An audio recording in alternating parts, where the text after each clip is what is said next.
অপরূপ সৌন্দর্যের এক লীলাভূমি আমাদের এই বাংলাদেশ। মনকে যতটা মুগ্ধ করে তার থেকেও বেশি শেখায় অনেক কিছু। আমরা যারা মাটির সাথে থাকি তাদের যেন এই মাটি আঁকড়ে ধরে রাখে, কারণ প্রকৃতির মাঝে যারা থাকে তারা এই মাটিকে আঁকড়ে ধরে রাখতে পারে। প্রকৃতির সাথে যারা থাকে তাদের প্রাণী এই মাটি। মাটির বুকেই লুকিয়ে থাকে তাদের আহার। এই জমিটিতে আলু লাগানো হবে, সেজন্য চাষ দেওয়া হচ্ছে। ওই যে ট্রাক্টরের পিছন পিছনে বগের দল কেন আসছে জানেন? এই মাটির বুকে তাদের খাবার লুকিয়ে আছে। বিভিন্ন পোকা মাকড় তারা তাদের খাবার হিসাবে গ্রহণ করবে।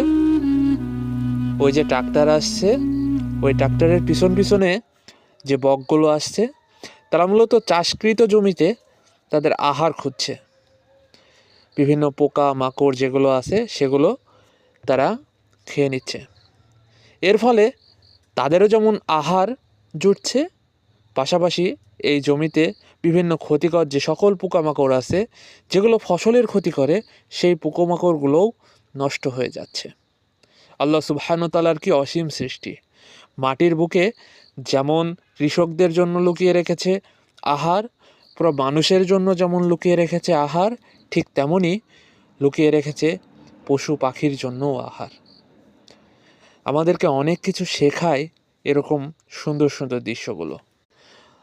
প্রকৃতির এই দৃশ্যগুলোই কৃষকদেরকে আরও মনোমুগ্ধকর, আরও মুগ্ধ করে, আরও শেখায় মাটির বুকেই তাদের বেঁচে থাকার আগ্রহ, জাগায় মনে অদম্য সাহস। তাদের হাতের নিপুণতায় সুন্দর সুন্দর ফসলের ক্ষেত তৈরি হয়। সেই ফসল আমরা আমাদের আহার হিসাবে গ্রহণ করি। বিভিন্ন শাকসবজি থেকে শুরু করে ফলমূল সব কিছুই যেন কৃষকের হাতের নিপুণতা। অপরূপ সৌন্দর্যের এক সুন্দর লীলাভূমি যেন এই মাঠ, এই বাংলাদেশ।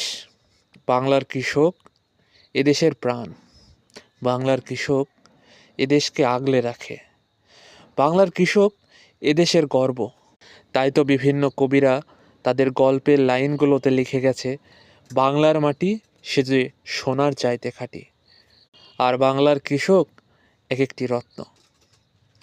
আসসালামু আলাইকুম ওয়া রাহমাতুল্লাহি ওয়া বারাকাতুহু।